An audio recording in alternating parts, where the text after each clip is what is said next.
사기열전 23. 노중년 추양열전. 잠시의 부끄러움을 참고 이름을 길이 남겨라. 그 뒤 20년이 지나 연나라 장군이 제나라의 요성을 쳐서 함락시켰는데, 요성의 어떤 사람이 그들의 장군을 연나라에 참소했다. 연나라 장군은 처형될까봐 두려워 감히 돌아가지 못하고 요정에 주저앉았다. 한편 제나라는 전단을 보내 요성을 1년 남짓 공격했지만 수많은 병사만 희생시켰을 뿐 요성을 함락시키지는 못했다. 노중년은 편지를 써서 화살 끝에 매달아 성 안으로 쏘아 연나라 장수에게 보냈다. 편지 내용은 이렇다.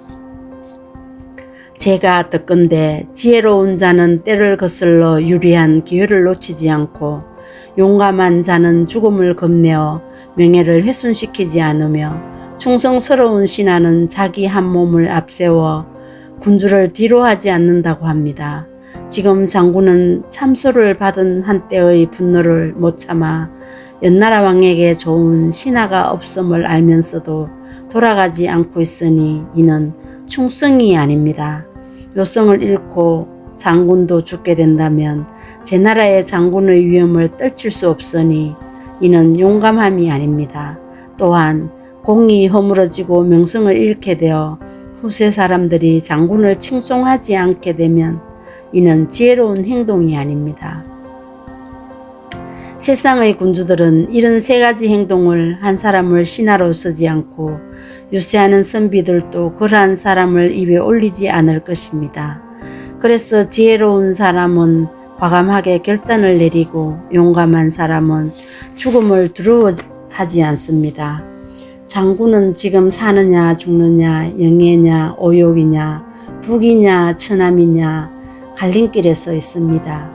기회는 두 번 다시 오지 않습니다.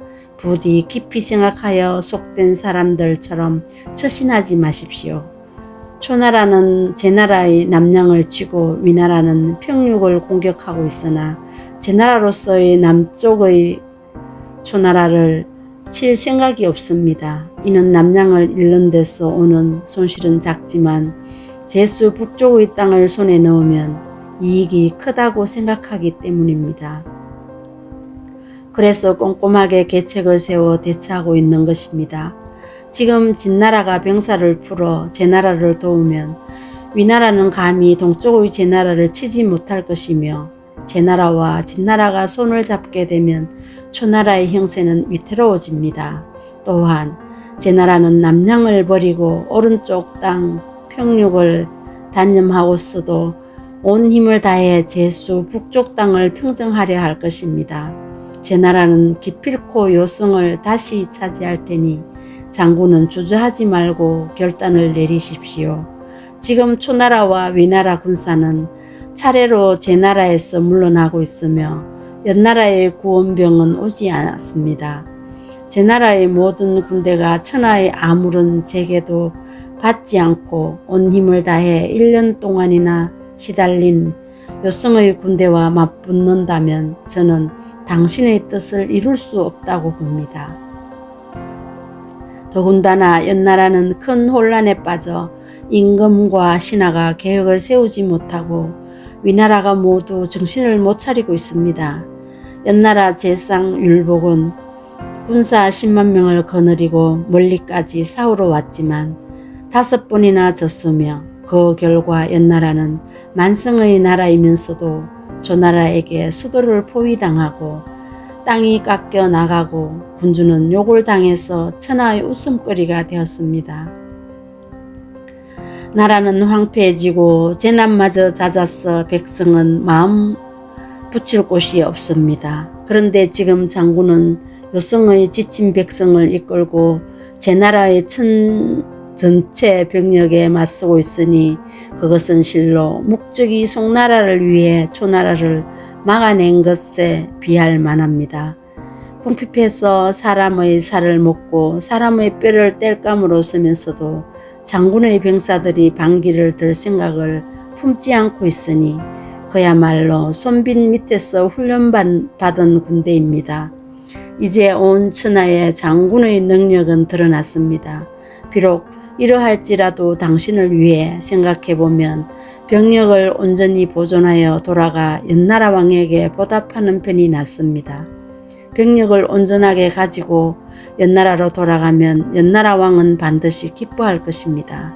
당신이 몸이 성해서 나라로 돌아가면 백성은 부모를 만난 듯이 기뻐하며 당신 친구들은 팔을 걷어붙이고 반기며 천하 사람들에게 이야기하여 당신의 업적을 밝힐 것입니다.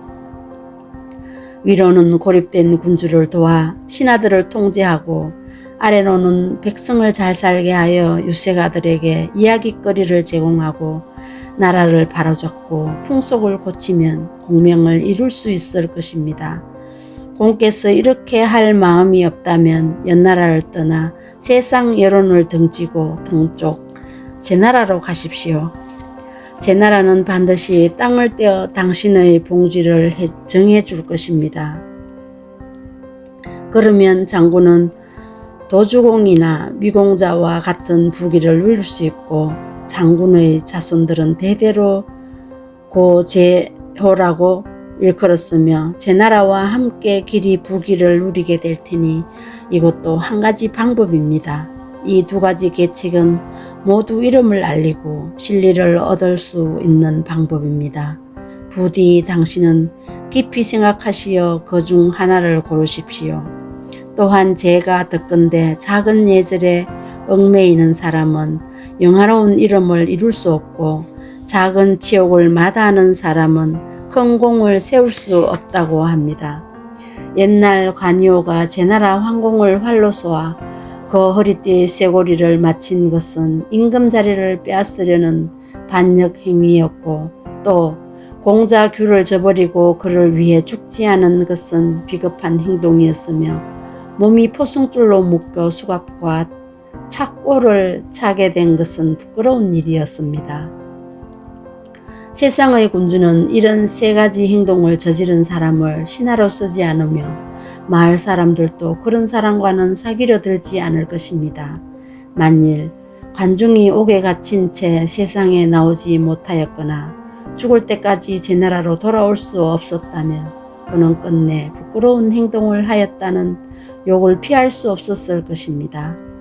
노비조차도 그와 비교되는 것을 부끄러워하였을 텐데 하물며 보통 사람들이야 어떻겠습니까? 그러므로 관자는 감옥에 갇혀 있는 것을 부끄러워하지 않고 천하를 바로잡지 못하는 것을 부끄러워했고 공자 귤을 위해 죽지 않는 것을 부끄러워하지 않고 제나라가 제후들 사이에서 위험을 떨치지 못하는 것을 부끄러워하였습니다. 그리하여 세 가지 잘못을 범하고도 황공을 오폐의 우두머리로 만들어 그 명성을 천하에 더 높이고 이웃 나라에까지 삐틀 비추게 되었던 것입니다. 또한 조자는 노나라 장군이 되어 제나라와 세 번 싸워 세 번 다 져서 노나라 땅 500리를 잃었습니다.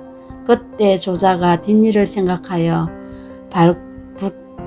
발꿈치를 되돌려 달아나지 않고 스스로 목숨을 끊었다면 싸움에서 진 군대이며 포로가 된 장군이라는 부끄러운 이름을 피하지 못했을 것입니다. 그러나 조자는 세 번 싸워 세 번 패한 부끄러움을 떨쳐버리고 돌아와 노나라 왕과 계책을 상의하였습니다. 제나라 황공이 천하 제후들을 모아 만나는 기회를 틈타 조자는 칼 한 자루의 힘만 믿고 단상으로 뛰어올라 황공의 심장을 겨누었습니다. 그때 조자는 얼굴빛 하나 변하지 않고 목소리도 떨리지 않았습니다. 이렇게 하여 세 차례 싸움에서 잃었던 땅을 하루아침에 되찾았습니다. 이 일로 조자는 천하를 뒤흔들어 놓고 제후들을 경악하게 하였으며 노나라의 위험을 멀리 오나라와 올나라에까지 미치게 했습니다. 이 두 사람은 작은 부끄러움과 작은 절개를 이룰 수 없었던 것이 아니라 자신이 죽고 후손을 끊어 공과 이름을 세우지 못하는 것을 지혜로운 행동이 아니라고 여겼습니다. 그러므로 잠시 개인적인 울분과 원한을 버리고 영원히 빛날 수 있는 이름을 세웠으며 원망에 사로잡힌 작은 절개를 버리고 대대로 전해질 수 있는 공을 세운 것입니다. 그들의 업적은 사망과 우열을 다툴 수 있고 그 이름은 천지와 함께 영원히 남게 되었습니다. 부디 당신은 이 가운데 하나를 골라 행동하십시오. 연나라 장군은 노중련의 편지를 읽고 사흘 동안 흐느껴 울며 망설이고 스스로 결정을 내리지 못하였다. 그는 연나라로 돌아가자니 연나라 왕과 틈이 생겨 죽을까봐 두렵고 제 나라에 항복하자니 제 나라를 사람들을 너무 많이 죽이고 사로잡았기 때문에 항복한 뒤에 치욕을 당할까 두려웠다. 그래서 그는 탄식하며 이렇게 말했다. 다른 사람의 칼에 죽느니 차라리 내 스스로 목숨을 끊으리라. 그러고는 스스로 목숨을 끊고 말았다. 요성이 혼란에 휩싸이자 전단은 마침내 요성을 무찌르고 돌아와 제나라 왕에게 노중련의 공적을 말하고 그에게 벼슬을 주도록 청하였다. 그러나 노중련은 달아나 어느 바닷가에 숨어 살며 이렇게 말하였다. 나는 부귀로우면서 남에게 얽매여 사느니 차라리 가난할 망정 세상을 가볍게 내 마음대로 살리라. 경청해 주셔서 감사합니다. 오늘도 화사한 하루 보내세요.